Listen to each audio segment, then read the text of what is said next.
Hello good morning दोस्तों, कैसे हैं आप लोग। आज बहुत दिन के बाद थोड़ा सा बिजी थी तो मैं बहुत दिन के बाद क्लास स्टार्ट कर रही हूँ, शुरू कर रही हूँ। तो चलिए मैं ना कुछ इम्पॉर्टेंट टॉपिक जैसे भारत के प्रमुख मानदंड कितने हैं और उसके क्या क्या विशेषता है, ये सारे एग्ज़ाम में चाहे पीसीएस आईएएस या फिर जितने भी कॉम्पिटिटिव एग्ज़ाम है ना, एनटीपीसी रेलवेज, पीसीएस हो गया किसी स्टेट का, या फिर यूपी टेट पैट, ये सारे एग्ज़ाम के लिए बहुत इंपॉर्टेंस है।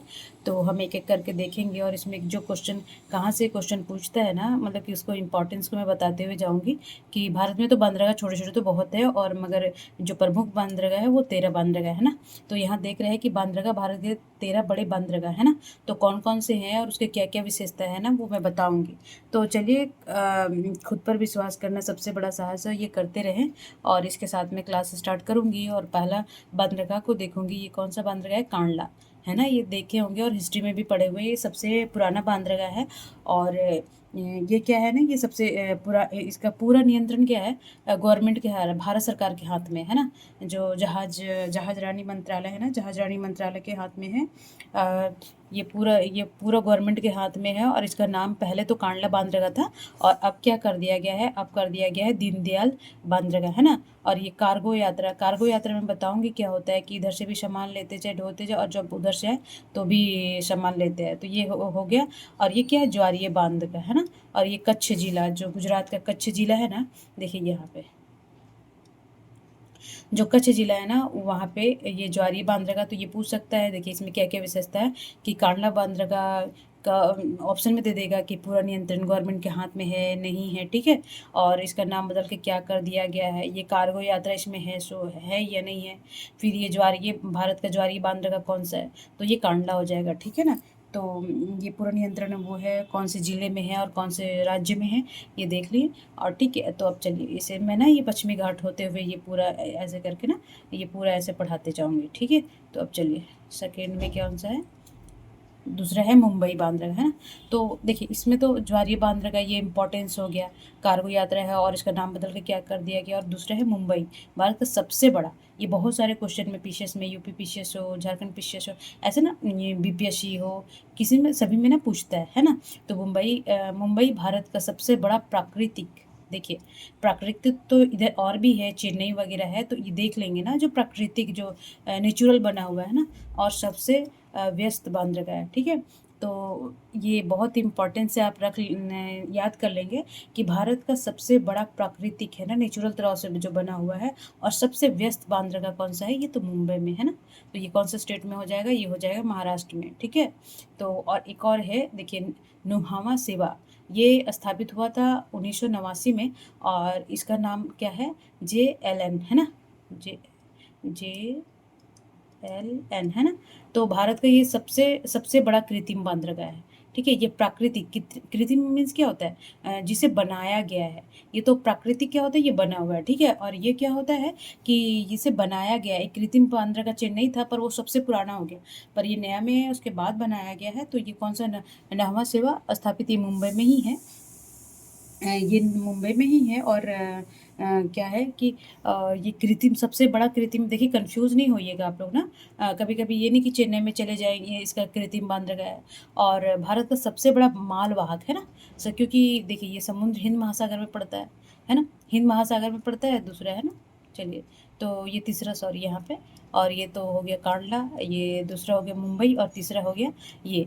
तो ये यहाँ हिंद महासागर में पड़ता है, तो इधर से जितने भी पश्चिमी देश है, यूएसए, वैसे जितने भी मालवाहक है, माल आता है तो यहीं पे आता है। तो ये भारत का सबसे बड़ा मालवाहक बंदरगाह भी हो गया, है ना। तो ये सब इम्पोर्टेंस। अब चलिए क्वेश्चन नंबर, ये वधावन। वधावन ये भारत का पहला मेगा बंदरगाह है, मतलब बहुत बड़ा, है ना। मेगा मीन्स बहुत बड़ा होता है। तो ये महाराष्ट्र का पालघाट है ना, पालघाट जिले, वहाँ पे महाराष्ट्र में भी ये हो गया, ये हो गया, और नौवा सुबह, ये तीनों है ना, क्या है, महाराष्ट्र में ही है। तो ये पालघर जिले में है। और ये इसका स्थापना कब हुआ था, इसका स्थापना हुआ था 2024 में, अगस्त 2024 में, है ना। तो इसका 2024 में हुआ था। और ये लैंडलॉर्ड मॉडल होता है एक, मैं समझाऊंगी, अभी बहुत लेंदी हो जाएगा ये सारे बंदरगाह करने में। तो भारत का पहला मेगा बंदरगाह लैंडलॉर्ड मॉडल द्वारा विकसित किया गया है। और ये देश का पहला अपतटीय मेगा बंदरगाह है ना, अपतटीय मतलब कि तट से थोड़ा हट के, जो तट होता है ना उसके अपतटीय। और ये सारी है ना तटीय बंदरगाह है, ठीक है ना, ये देख रहे हैं। तो ये सब कुछ बात याद रखिएगा इसका वधावन का। ठीक है, अब चलिए, अब ये क्वेश्चन नंबर न्यू मोर मुगुआओ, ये क्या है, मोर मुगाओ, ये स्थापित हुआ था 1885 में। और जुआरी नदी, देखिए कभी कभी ये पूछ देगा कि, और ये बता दूं मैं कि ये चौथा बंदरगाह जो मोरमुगुआ है ये गोवा में है। गोवा से, गोवाओं से याद रखिएगा गोवा, ठीक है। तो ये कौन सी नदी कभी कभी पूछ लेता है कि कौन सा बंदरगाह जुआरी नदी के मुहाने पर है, तो मोरमुगाओ, और ये गोवा में है, ठीक है। 1885 में इसका स्थापना हुआ था। अब चलते आगे, ठीक है। तो अब क्वेश्चन नंबर, आप देखिए ये बंदरगाह नंबर ये 5 क्या है, न्यू मैंगलोर स्थापित, ये स्थापित क्या हुआ था 1826 में। न्यू मैंगलोर ये है कर्नाटक में जी, ठीक है। तो ये कर्नाटक में है, बेंगलोर सब ये कर्नाटक में ही है। तो ये पश्चिम घाट पर सबसे गहरा आंतरिक बंदरगाह, देखिए सबसे गहरा तो मैं आगे पढ़ाऊंगी कि उड़ीसा में है, बट ये देखिए ये पश्चिमी घाट पर, देखिए ये पूर्वी घाट में तो है जो उड़ीसा में, बट ये पश्चिमी घाट पे सबसे गहरा है ना, पश्चिमी घाट पर सबसे गहरा आंतरिक बंदरगाह है ना, और सभी मौसम के लिए उपयुक्त। अब ऐसे नहीं कि वर्षा हो गया तो ये बंद हो गया, ये सभी मौसम के लिए, वर्षा सूखा के लिए, सभी के लिए ये उपयुक्त है ना। तो ये हो गया। और फिर ये हो गया, याद रखिएगा ना आप सीक्वेंस है, वधावन, मुंबई ना, ये सब है महाराष्ट्र में है, गोवा में है, जुआरी नदी पे है, ये मैंगलोर में है, ये देखिए पश्चिमी घाट का पूछ लेगा कि, अब दोनों ऑप्शन दे सकता है कि सबसे गहरा कौन सा है और पश्चिमी घाट का सबसे गहरा कौन है। तो पश्चिमी घाट का ये रखिएगा न्यू मैंगलोर। और फिर इधर कोची केरल में स्थापित है, जो कि कोची कहाँ है, कोची राजधानी, कोची केरल में है। तो वेम्बनाड झील और विलिंगटन द्वीप, अब विलिंगटन द्वीप समझ के कहीं देश विदेश में ना चले जाएं, ठीक है। तो ये कोची में स्थापित है, ये 1826 में स्थापित हुआ था। और देखिए ये झील पे है, वेम्बनाड झील पे ये स्थित एक प्राकृतिक बंदरगाह है। कभी ना कृत्रिम और प्राकृतिक में मिलान करने के लिए भी दे सकता है ना। तो आप कंफ्यूज नहीं होइएगा, ये सब बातें ना ये बहुत इंपॉर्टेंस होते हैं, और आप याद रखेंगे कि कोची बंदरगाह क्या है, 1826 में इसकी स्थापना हुई थी। ये तो कभी पूछता है, बट ये कौन सी झील पे है, नदी पे है ना। और ये प्राकृतिक बंदरगाह है या कृत्रिम बंदरगाह, ये सब ना ये बहुत इंपॉर्टेंस होते हैं, तो ये याद रखिएगा, ठीक है। तो चलिए अब हम उधर ऊपर देख लेते हैं, चलिए नीचे से ही देखते जाते हैं। अब ये तूतीकोरिन है ना, ऊपर से आते हुए ऐसे चलते जाएंगे। तो सेवन क्या है, तूतीकोरिन, इसका स्थापना हुआ था 1974 में। और नया नाम है वीओ चिदम्बरम, चिदम्बनार, ठीक है। तो दक्षिण भारत में प्रमुख प्राकृतिक बंदरगाह मतलब है, मतलब ये भी प्रमुख है ना तूतीकोरिन, तो ये है तमिलनाडु में, ठीक है, याद रखिएगा। चलिए अब चेन्नई, अब वहाँ मैं बताई थी ना कि सबसे बड़ा प्राकृतिक नौवा सेवा। अब देखिए कंफ्यूज नहीं होइएगा, पहले चेन्नई था, बट अब जब वो बनाया गया 1989 में, उसके बाद वो हो गया है चेन्नई। ये सबसे पुराना, देखिए इसमें ना पुराना कृत्रिम बंदरगाह, और वो सबसे कृत्रिम रोड नवा शुआ, जो आप यहाँ देख रहे थे ना नवा शुआ, ठीक है। तो ये सबसे बड़ा कंटेनर बंदरगाह, ये देखिए इधर पूर्वी और इधर एशिया, दक्षिणी एशिया, ये सब जगह से कंटेनर वाला सबसे बड़ा कंटेनर है, कंटेनर बंदरगाह है। तो सबसे बड़ा पुराना कृत्रिम बंदरगाह जिसे बनाया गया, लोगों के द्वारा बनाया गया ना। और दूसरा सबसे बड़ा कंटेनर, पहला पढ़े थे ना वहाँ पे वधावन वाला शायद, या फिर सबसे बड़ा मालवाहक वो नवा सेवा ही है, ठीक है। तो चलिए अब ये आठवां हो गया। और नौवां क्या है कि एनोर स्थापित हुआ था 1999 में। और नया नाम देखिए, नया नाम भी याद रखिएगा, ठीक है। अब 2-3 बार ना स्पीड बढ़ा के देख लीजिएगा, ठीक है ना। तो काम राजार, ठीक है, भारत का पहला कोऑपरेटिव बंदरगाह है ना, मतलब कि कोऑपरेटिव मतलब कि मिला के सरकार का कुछ, और मतलब कि कॉरपोरेट साइड से क्या बोलेंगे उसको, मतलब कि कॉरपोरेटिव, इसको हिंदी में बोलते हैं मतलब कि निजी, एक तरह का होता है, ये प्राकृतिक बंदरगाह है, ठीक है।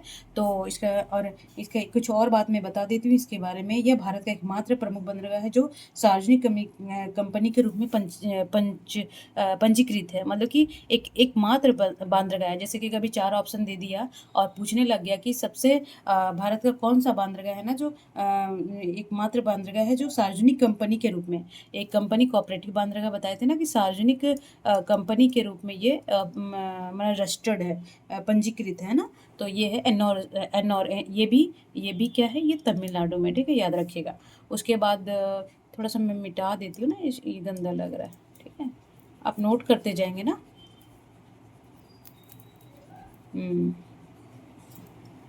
आप देख लेंगे और जो मैं एक्स्ट्रा बताते जा रही हूँ उसको भी नोट कर लेंगे, ठीक है। अब विशाखापट्टनम, ये विशाखापट्टनम कहाँ पड़ जाएगा? आपका आंध्र प्रदेश में पड़ जाएगा, है ना।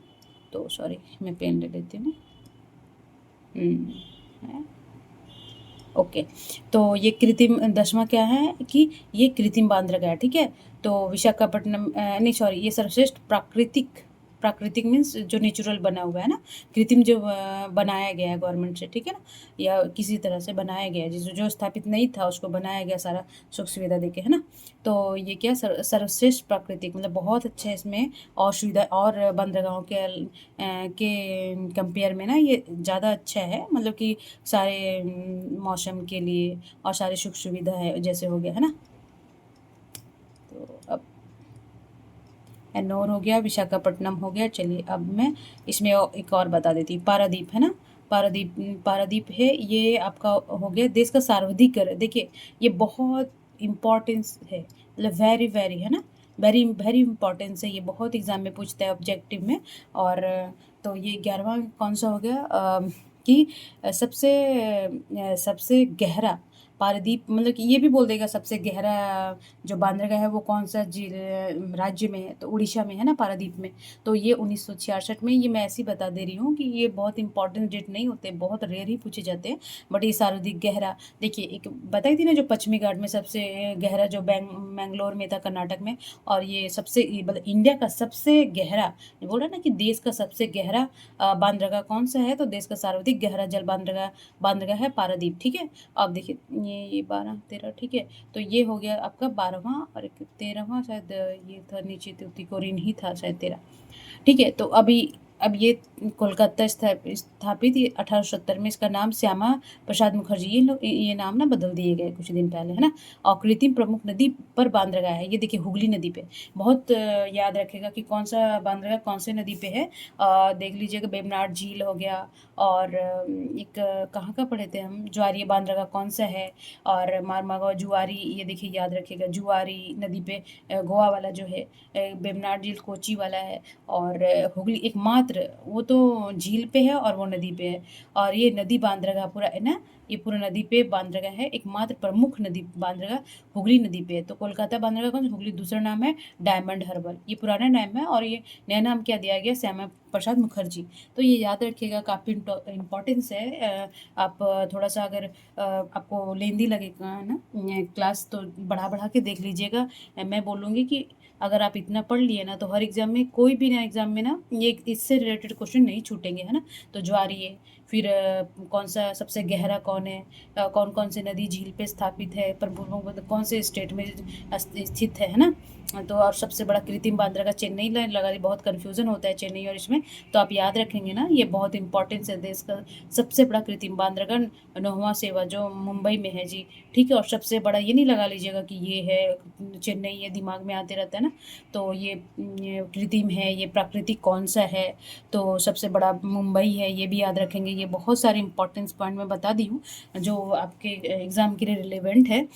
तो मैं कोशिश करती हूँ कि मैं कुछ क्वेश्चन को थोड़ा सा टाइम लगे, बट मैं अच्छे से कराती जाऊँ, ताकि किसी और चीज़ से नहीं पढ़ने का ज़रूरत पड़े। बट देखिए नॉलेज का कोई अंत नहीं होता, पर जहाँ से मिले वो ले लीजिए। और मैं कोशिश करती हूँ कि इतना बता दूँ, कम से कम 90% तो कवर हो जाए। तो चलिए आज का क्लास मैं समाप्त करती हूँ कि शिक्षा मौके से पाई नहीं जा सकती, बल्कि इसे उत्सुकता और परिश्रम से कमाया जाना चाहिए। देखिए मौका नहीं मिलता, शिक्षा का कोई मौका नहीं मिलता कि हाँ मौका मिलेगा तो पा लूँगा, है ना। तो हमें जब उत्सुकता होती है ना, मतलब कि बल्कि हम जब उत्सुक होते हैं ना नॉलेज पाने के लिए, कि नहीं मुझे ये करना है, हमें जानना, ज़रूरी नहीं कि हम एजुकेशन के लिए, डिग्री के लिए, है ना। तो नॉलेज किसी चीज़ में आ सकता है और कभी भी आ सकता है, किसी चीज़ में हमें उसमें महारत हासिल हो जाता है ना।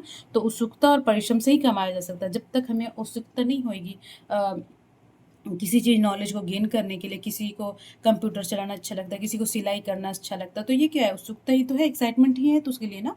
तो चलिए अभी मैं समाप्त करती हूँ और आशा करती हूँ कि ये अच्छा मैं जो बताई हूँ आपके एग्ज़ाम के लिए इम्पोर्टेंस हो, ठीक है? और 1-2 क्वेश्चन मुझे लगता है कि बांद्रा से सारे क्वेश्चन कुछ न सभी फँसेंगे ही फँसेंगे। चलिए, तो ध्यान रखिए अपना भी और सकारात्मक सोचिए और सकारात्मक रहें और शिक्षा मौके की तलाश ना करें, शिक्षा के लिए उत्सुकता बढ़ाएँ और उसके अकॉर्डिंग परिश्रम करें।